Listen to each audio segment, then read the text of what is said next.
कैसे हो तुम लोग। तो वीडियो लगातार डाले जा रहे हैं और आशा करते हैं कि आप लोग पढ़ भी रहे होंगे अच्छे से। तो कल वीडियो लाइक नहीं किया तो लाइक कर लीजिए, सब्सक्राइब कर लीजिए, बेल आइकन प्रेस कर लीजिए। और इसी के साथ में अब आगे अपन बढ़ते हैं कैसे क्या होता है। कल हार्ट के बारे में तो यहाँ पर मैंने क्लास का नाम डाल दिया क्लास 10th।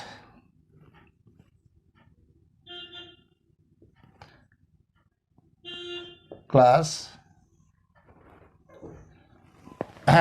10th अपन है पढ़ रहे हैं। हार्ट के बारे में बता रहे थे। क्या बता रहे थे हार्ट के बारे में? देखिए, रेप्टाइल्स, बर्ड्स और मैमल्स, अपन लोगों का हार्ट कितने चैम्बर का बना होता है कल मैंने बताया था। 4 चैम्बर का बना होता है। एक right atrium, left atrium, right ventricle और लेफ्ट वेंट्रिकल, ये 4 चैम्बर होते हैं। इस प्रकार से तुमको हार्ट के बारे में मैंने बताया है। ये मान लेते हैं हार्ट है। कितने चैम्बर होते हैं? 4 चैम्बर होते हैं। पिछली क्लास में ये फिगर हमने तुम्हें बताया था। ये हार्ट कितने चैम्बर होते हैं? 4 चैम्बर होते हैं। यहाँ पर क्या पाए जाते हैं? ट्राइकस्पिड वाल्व पाए जाते हैं और इस साइड में 2 फोल्डेड वाल्व पाए जाते हैं जिन्हें बाइकस्पिड वाल्व कहते हैं। तो ये मैंने बता दिया था कि बाइकस्पिड वाल्व कहते हैं। और इधर जो पाए गए हैं ये ट्राइकस्पिड वाल्व कहलाते हैं। ये ट्राइकस्पिड वाल्व कहलाते हैं। और इसे क्या कहते हैं? इसे राइट आरिकल कहते हैं, राइट आरिकल। और इसको क्या कहते हैं? लेफ्ट आरिकल कहते हैं, लेफ्ट आरिकल कहते हैं। इसको राइट वेंट्रिकल कहते हैं। कल सारी चीज़ें बताया था। ये राइट वेंट्रिकल और इसको क्या कहते हैं? लेफ्ट वेंट्रिकल कहते हैं। ये लेफ्ट वेंट्रिकल कहलाता है। और तुमको मैंने बताया है जो राइट वेंट्रिकल है इससे क्या निकलती है? पल्मोनरी एओर्टा निकलती है। और ये पल्मोनरी एओर्टा निकलने के बाद हार्ट के बाहर 2 ब्रांचों में डिवाइड हो जाती है। और इन ब्रांचों को क्या कहते हैं? पल्मोनरी आर्टरी कहते हैं। इस प्रकार से ये क्या कहलाती है? पल्मोनरी एओर्टा कहलाती है। तो ये है पल्मोनरी एओर्टा कहलाती है, पल्मोनरी एओर्टा कहलाती है। और इसको क्या कहते हैं? पल्मोनरी आर्टरी कहते हैं, जो लंग को ब्लड ले जाती है। तो ये है पल्मोनरी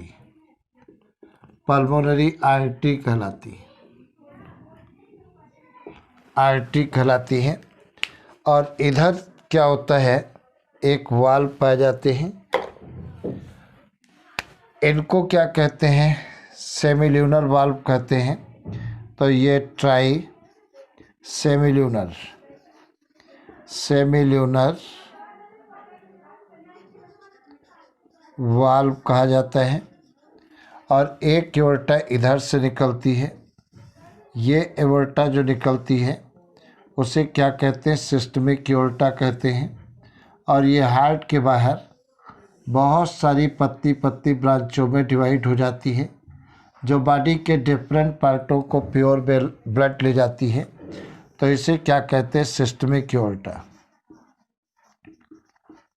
यह सिस्टमिक एओर्टा कहलाती है। तो ये सिस्टमिक एओर्टा है। और देखा जाए क्या होता है, यहाँ पर भी एक वाल्व पाए जाते हैं। ये जो वाल्व पाए जाते हैं इनको क्या कहते हैं? इनको भी ट्राइसेमिल्यूनर वाल्व कहते हैं। इस चैम्बर में CO2 वाला ब्लड भरा होता है।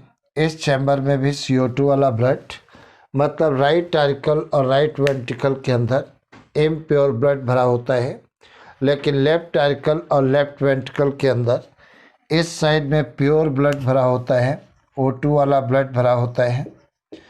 जब ये चैम्बर कांटेक्ट होता है तो पल्मोनरी एओर्टा से ब्लड पल्मोनरी आर्टरी से होता हुआ लंग को जाता है प्योरीफिकेशन के लिए, लेकिन जब ये चैम्बर कांटेक्ट होता है तो इसमें प्योर ब्लड भरा होता है। ये पूरी बॉडी को ब्लड को पंप करता है। जब ये दोनों चैम्बर कांटेक्ट होते हैं तो ट्राइसेमिलुनर वाल्व, ट्राइकस्पिड वाल्व और बाइकस्पिड वाल्व खुल जाते हैं, बंद हो जाते हैं। ये दोनों बंद हो जाते हैं, लेकिन ये ट्राइसेमिलुनर वाल्व खुल जाते हैं, जैसे इसका ब्लड इधर से होता हुआ लंग को चला जाएगा और इसका ब्लड बॉडी के डिफरेंट पार्टों को जाएगा। लेकिन ये जब दोनों चैम्बर रिलैक्स होते हैं तब ट्राइसेमिलुनर वाल्व बंद हो जाते हैं और ट्राइकस्पिड और बाइकस्पिड वाल्व खुल जाते हैं। अब देखा जाए, जब बाइकस्पिड और ट्राइकस्पिड वाल्व बंद होते हैं तो एक आवाज़ पैदा होती है। उस आवाज़ को क्या कहते हैं? लब साउंड कहते हैं। लेकिन जब ट्राइसेमिलुनर वाल्व बंद होते हैं उस समय जो आवाज़ पैदा होती है उसको क्या कहते हैं? लब साउंड कहते हैं। लब साउंड और डब साउंड जिस इंस्ट्रूमेंट के द्वारा हेयर्ड किया जाता है उसे क्या कहते हैं? स्फेग्नोमैनोमीटर कहते हैं। स्फेग्नोमैनोमीटर कहते हैं। और 1 मिनट में हार्ट 72 टाइम पर मिनट ब्रीथ कांटेक्ट और रिलैक्स करता है। तो हार्ट रेट कितनी होती है? 72 टाइम पर मिनट होती है, एक नॉर्मल पर्सन की होती है। दूसरी बात देखा जाए, अब एक बात और यहीं पर तुमको बता दें, तो ये हार्ट के बारे में है, 4 चैम्बर है, सब कुछ बता दिया जितना है तुम्हारे में। तुम्हारे सिलेबस में हार्ट में जितना है वो सारी चीज़ें मैंने बता दी हैं। अब देखा जाए, एक होता है डबल सर्किट सर्कुलेशन और दूसरा होता है सिंगल सर्किट सर्कुलेशन। प्रश्न आता है कि डबल सर्किट सर्कुलेशन क्या होता है? अगर हार्ट से होकर ब्लड 2 बार पास होता है तब उसे क्या कहते हैं? डबल सर्किट सर्कुलेशन कहते हैं। और अगर जो हार्ट से होकर के केवल 1 बार प्लस ब्लड पास होता है तब उसे क्या कहते हैं? सिंगल सर्किट सर्कुलेशन कहते हैं। तो ये बात समझ में आ गई होगी कि डबल सर्किट सर्कुलेशन क्या होता है और सिंगल सर्किट सर्कुलेशन क्या होता है। तो डबल सर्कुलेशन के बारे में देखा जाए, अभी मैंने बताया है, जब हार्ट से होकर के ब्लड 2 बार पास होता है। सपोज करिए यहाँ पर हम हेडिंग डाल रहे हैं डबल सर्कुलेशन। ये डबल सर्कुलेशन की बात बताने जा रहे हैं।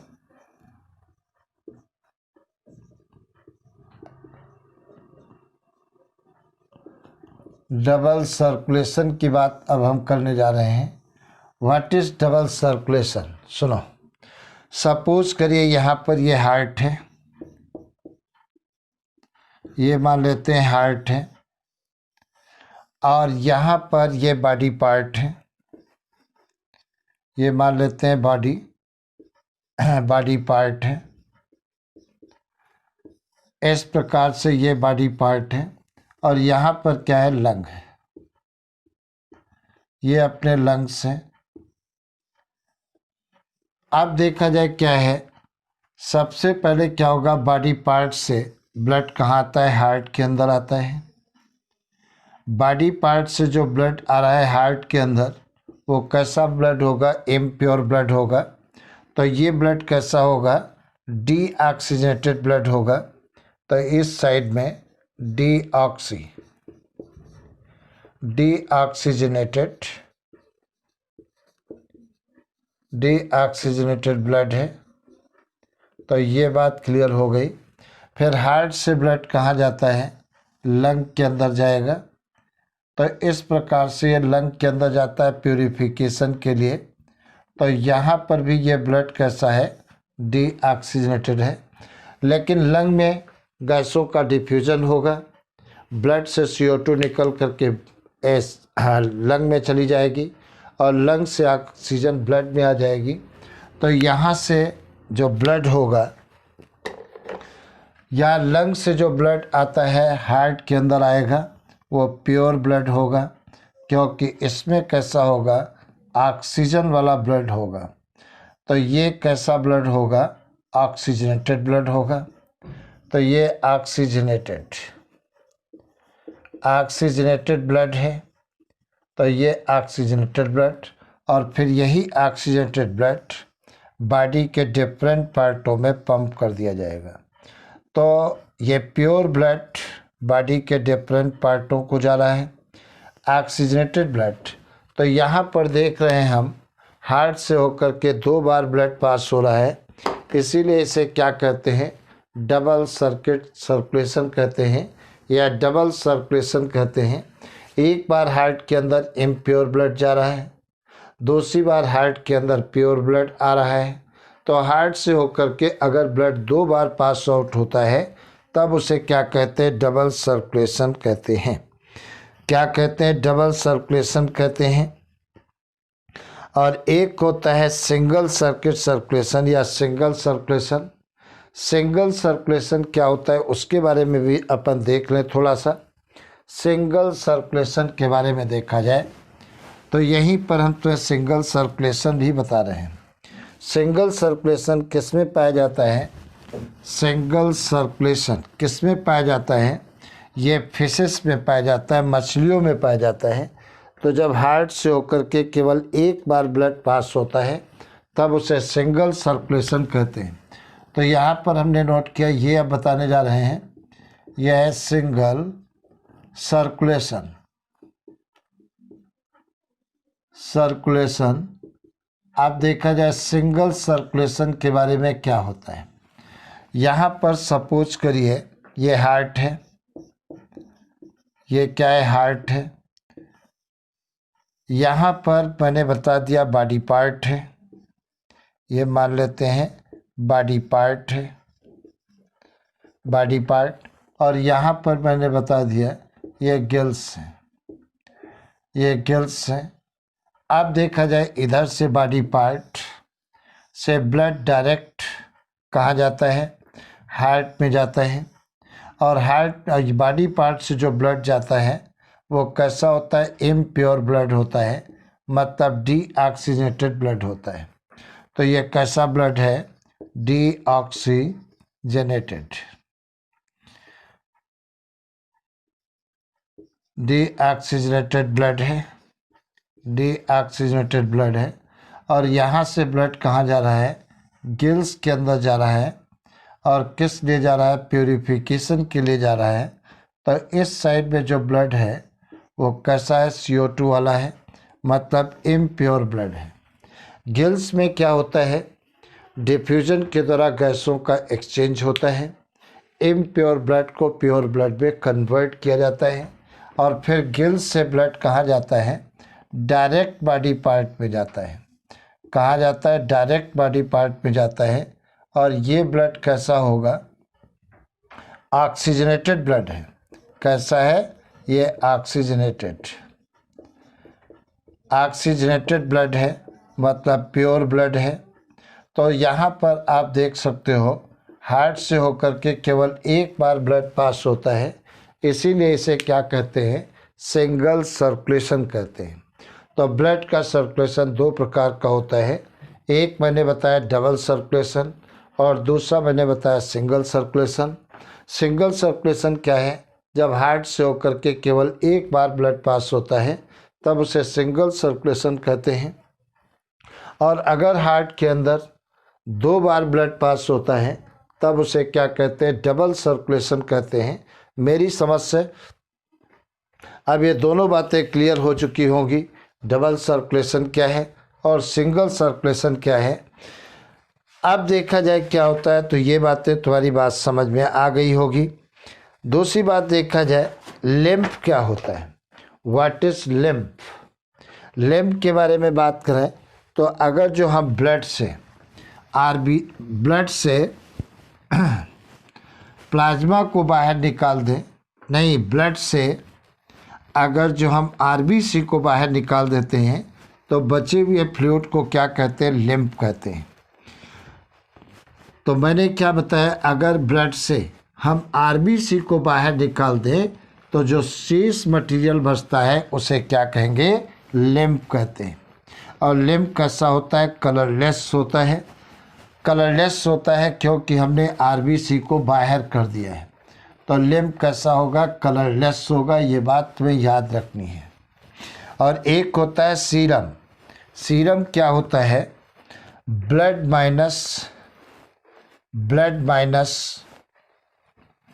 प्लाज्मा।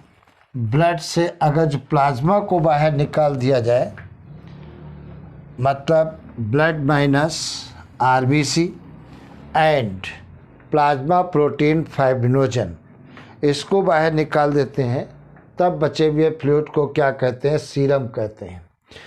तो याद रखना है तुम्हें, सीरम क्या चीज़ है, ब्लड क्या चीज़ है, ये सारी बातें तुम्हें याद रखना है। लिम्फ क्या है, लिम्फ मैंने बताया, अगर ब्लड से आरबीसी को बाहर निकाल दोगे तो बचे हुए फ्लूइड को क्या कहते हैं, लिम्फ कहते हैं। ब्लड और लिम्फ में अगर डिफरेंस की बात की जाए तो ब्लड कैसा होता है, रेड कलर का होता है। लिम्फ कैसा होता है, वाइट कलर का होता है। ब्लड में ऑक्सीजन की मात्रा ज़्यादा होती है, लिम्फ में ऑक्सीजन की मात्रा कम होती है। ब्लड में CO2 की मात्रा ज़्यादा, ब्लड में CO2 की मात्रा कम होती है और लिम्फ में CO2 की मात्रा ज़्यादा होती है। नेक्स्ट देखा जाए, ब्लड के अंदर वेस्ट प्रोडक्ट कम होते हैं और लिम्फ के अंदर वेस्ट प्रोडक्ट की क्वांटिटी ज़्यादा होती है। तो ये क्या है, ब्लड और लिम्फ के अंदर डिफरेंस होते हैं। ब्लड प्रेशर कितना होता है, एक नॉर्मल व्यक्ति का ब्लड प्रेशर जो होता है 120/80 मिलीमीटर Hg होता है। ब्लड प्रेशर को जिस इंस्ट्रूमेंट के द्वारा नापते हैं उस इंस्ट्रूमेंट को क्या कहते हैं, स्फेग्मोमैनोमीटर कहते हैं। क्या कहते हैं, स्फेग्मोमैनोमीटर कहते हैं। और ब्लड प्रेशर को हमेशा आर्टरी में नापा जाता है, वेन से नहीं नापते हैं, आर्टरी से नापते हैं। और ब्लड प्रेशर स्फेग्मोमैनोमीटर के द्वारा नापते हैं ब्लड प्रेशर को। और नॉर्मल व्यक्ति का ब्लड प्रेशर मैंने बताया कितना होता है, 120/80 मिलीमीटर Hg होता है। तो इस प्रकार से ट्रांसपोर्ट सिस्टम था तुम्हारा। तो ट्रांसपोर्ट सिस्टम तुम्हारा ख़त्म हुआ।